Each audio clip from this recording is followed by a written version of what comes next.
Hello, good morning. എല്ലാവർക്കും നമസ്കാരം. നമ്മളിന്ന് ചർച്ച ചെയ്യാൻ പോകുന്ന ഒരു വിഷയം ഒരു വ്യത്യസ്തമായൊരു വിഷയമാണ്.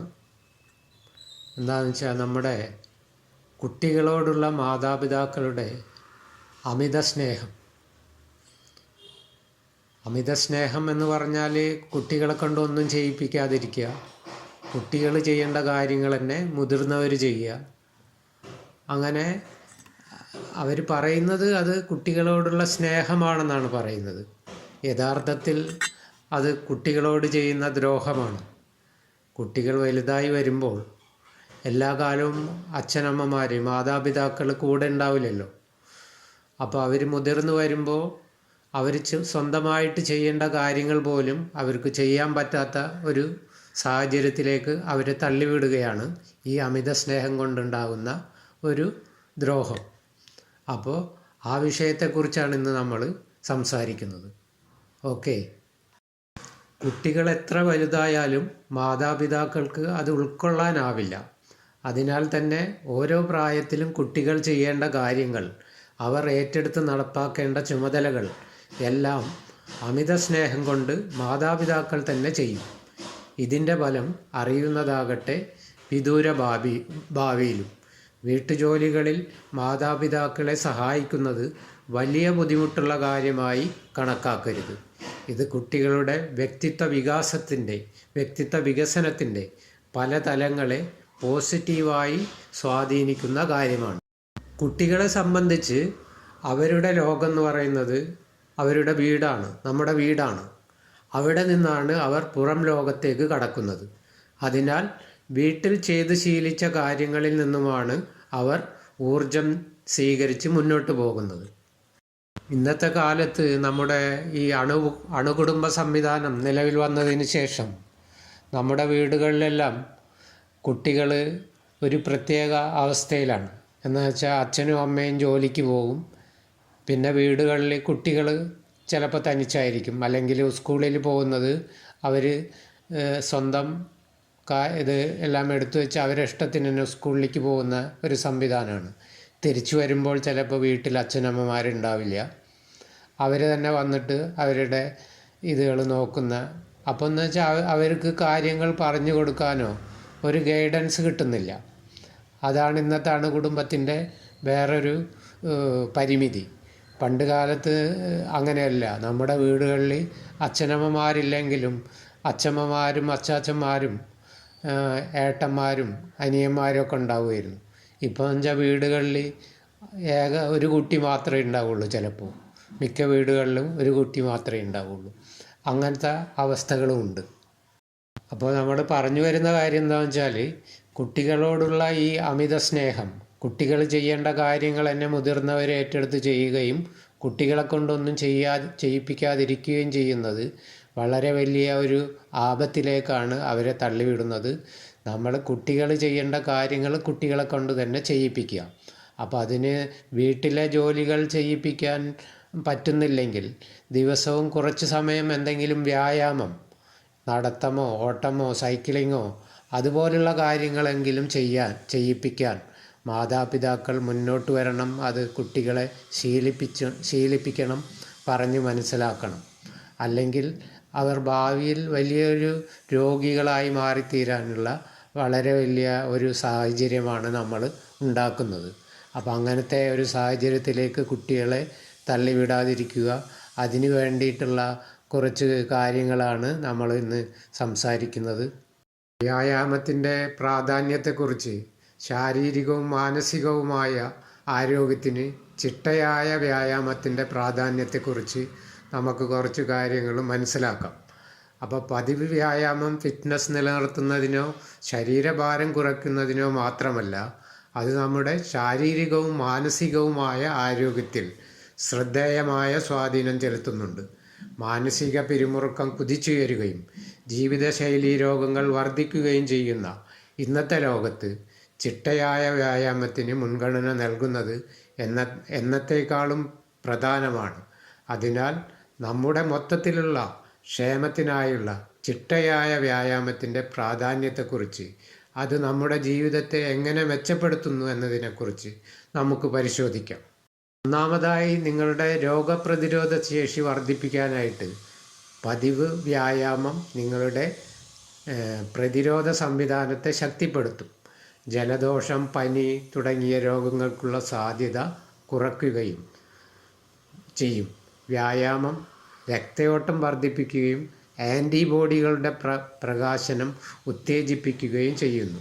ഇത് അണുബാധകളെ ചെറുക്കാൻ സഹായിക്കുന്നു. അതുപോലെ തന്നെ വിട്ടുമാറാത്ത രോഗങ്ങളുടെ സാധ്യത കുറയ്ക്കൽ.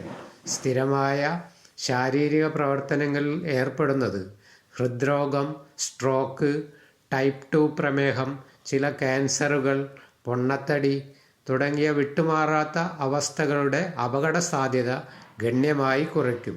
ശരീരഭാരം, രക്തസമ്മർദ്ദം, കൊളസ്ട്രോൾ, രക്തത്തിലെ പഞ്ചസാരയുടെ അളവ് എന്നിവ നിയന്ത്രിക്കാൻ വ്യായാമം സഹായിക്കുന്നു. അതുപോലെ തന്നെ നിങ്ങളുടെ എല്ലുകളുടെയും പേശികളെയും ശക്തിപ്പെടുത്താനും ഇത് സഹായിക്കുന്നു. നടത്തം, ജോഗിംഗ് അല്ലെങ്കിൽ ഭാരോദ്വഹനം തുടങ്ങിയ വ്യായാമങ്ങൾ ശക്തമായ എല്ലുകളും പേശികളും നിർമ്മിക്കാൻ സഹായിക്കുന്നു. സ്ഥിരമായ പ്രതിരോധ പരിശീലനം പ്രായവുമായി ബന്ധപ്പെട്ട പേശികളുടെ നഷ്ടം തടയുകയും അസ്ഥികളുടെ സാന്ദ്രത നിലനിർത്തുകയും ഓസ്റ്റിയോപൊറോസിസ് പോലുള്ള അസുഖങ്ങൾ കുറയ്ക്കാനുള്ള സാധ്യതകളും ഉണ്ടാക്കുന്നു. അതുപോലെ തന്നെ ഹൃദയത്തിൻ്റെ ആരോഗ്യം മെച്ചപ്പെടുത്താൻ ശാരീരിക പ്രവർത്തനങ്ങൾ ഹൃദയപേശികളെ ശക്തിപ്പെടുത്തുകയും രക്തചംക്രമണം മെച്ചപ്പെടുത്തുകയും ചെയ്യുന്നു. ഓട്ടം അല്ലെങ്കിൽ സൈക്ലിംഗ് പോലുള്ള പതിവ് വ്യായാമങ്ങൾ ഹൃദയ സംബന്ധമായ ഫിറ്റ്നസ് വർദ്ധിപ്പിക്കുന്നു. അതുപോലെ ശ്വാസകോശത്തിൻ്റെ ശേഷി മെച്ചപ്പെടുത്തുന്നു, ഹൃദ്രോഗ സാധ്യത കുറയ്ക്കുന്നു.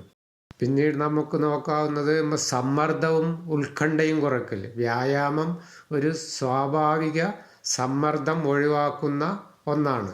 ഇത് എൻഡോർഫിനുകളുടെ പ്രകാശനം പ്രോത്സാഹിപ്പിക്കുന്നു. മസ്തിഷ്കത്തിലെ രാസവസ്തുക്കൾ സ്വാഭാവിക വേദന സംഹാരികളായും മൂഡ് എലിവേറ്ററായും പ്രവർത്തിക്കുന്നു. പതിവ് വ്യായാമം സമ്മർദ്ദം, ഉത്കണ്ഠ, വിഷാദരോഗ ലക്ഷണങ്ങൾ എന്നിവ കുറയ്ക്കുന്നു. ഉറക്കത്തിൻ്റെ ഗുണനിലവാരം മെച്ചപ്പെടുത്തുന്നു. ശാരീരിക പ്രവർത്തനങ്ങൾ നിങ്ങളുടെ ഉറക്ക രീതികളെ നിയന്ത്രിക്കാൻ സഹായിക്കുന്നു. മികച്ച നിലവാരമുള്ള ഉറക്കം പ്രോത്സാഹിപ്പിക്കുന്നു. ഉറക്കമില്ലായ്മ, ഉറക്ക തകരാറുകൾ എന്നിവയുടെ ലക്ഷണങ്ങളെ ലഘൂകരിക്കാനും ഇതിന് കഴിയുന്നു.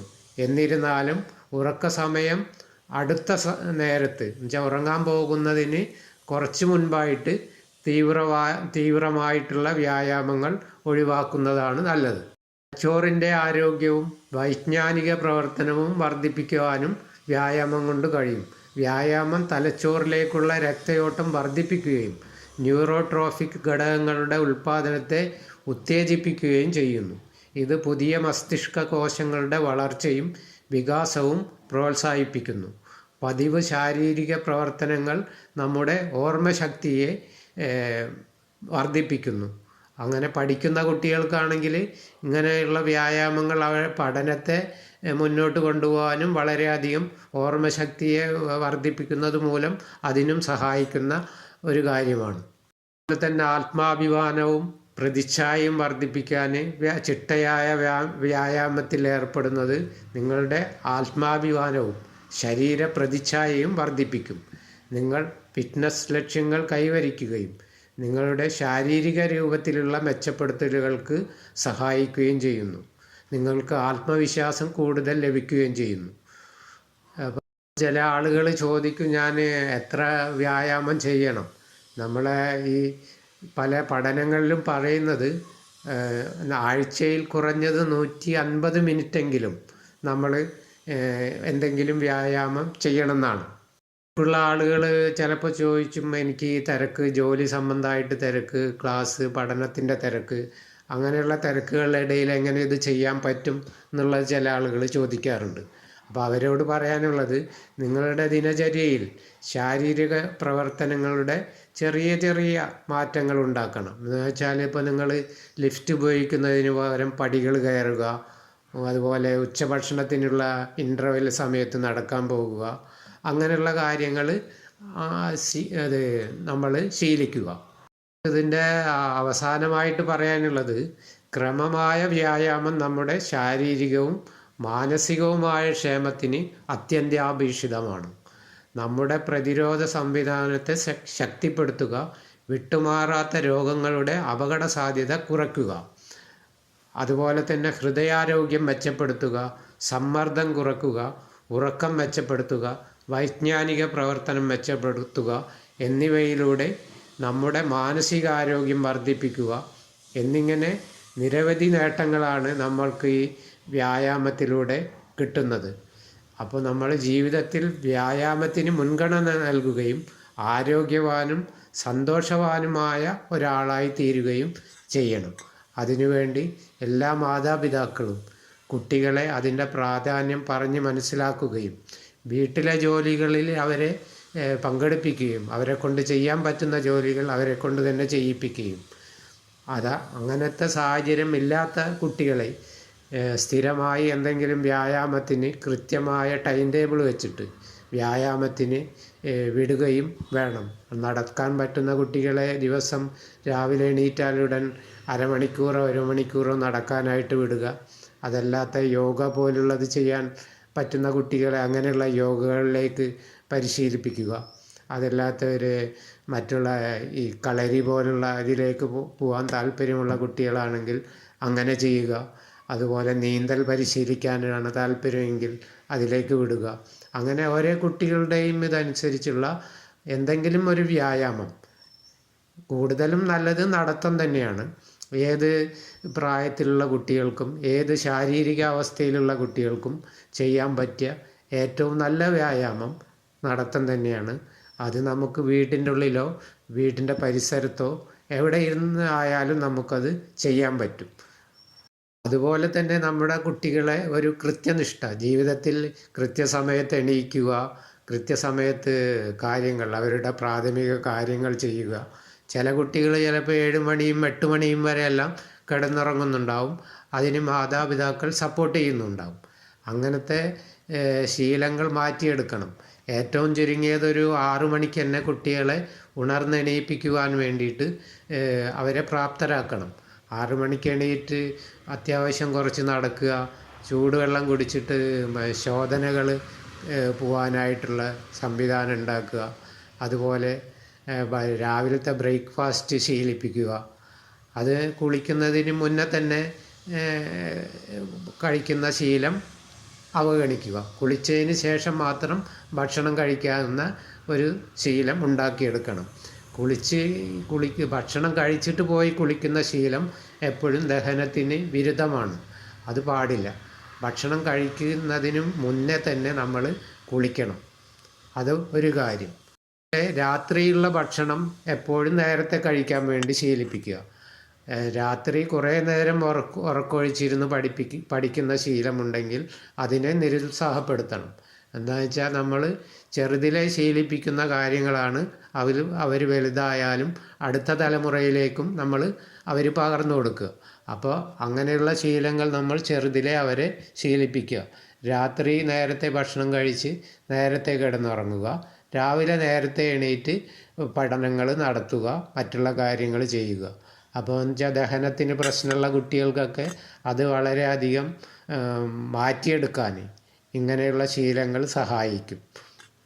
അതുപോലെ ദഹനത്തിന് പ്രശ്നമുള്ള കുട്ടികൾക്ക് ജങ്ക് ഫുഡുകൾ ഒഴിവാക്കുക, അതുപോലെ സ്പൈസി ആയിട്ടുള്ള ഫുഡുകൾ ഒഴിവാക്കുക. അതുപോലെ രാത്രി ഭക്ഷണം ലഘുഭക്ഷണമായിട്ട് കൊടുക്കുക. അധികം വയറ് നിറച്ച് കൊടുക്കാതെ ചെറിയ രീതിയിലുള്ള ഒരു 1/4 ഭാഗം ഒക്കെ എന്നുള്ള രീതിയിൽ ഭക്ഷണം കൊടുക്കുക. അങ്ങനെ അതുപോലെ രാവിലെ എണീറ്റാൽ അവർക്ക് നല്ല ഒരു ഉന്മേഷവും വിശപ്പും എല്ലാം ഉണ്ടാവണമെങ്കിൽ അങ്ങനെ ചെയ്യണം. അപ്പോൾ ഇത്തരം കാര്യങ്ങൾ നമ്മുടെ മാതാപിതാക്കൾ ശ്രദ്ധിക്കണം. അവരുടെ ഭാവിയെ കണ്ടുകൊണ്ട് നല്ലൊരു വ്യക്തിയായി അവർ സമൂഹത്തിൽ വളർന്നു വരാൻ വേണ്ടി ഇത്തരം കാര്യങ്ങൾ മാതാപിതാക്കൾ ശ്രദ്ധിക്കണം. അതിനു വേണ്ടിയിട്ടുള്ള നീക്കങ്ങൾ, നടപടികൾ നിങ്ങളുടെ ഭാഗത്തുനിന്ന് ഉണ്ടാവണം. അത്രയും മാത്രമാണ് ഇപ്പോൾ പറയാനുള്ളത്.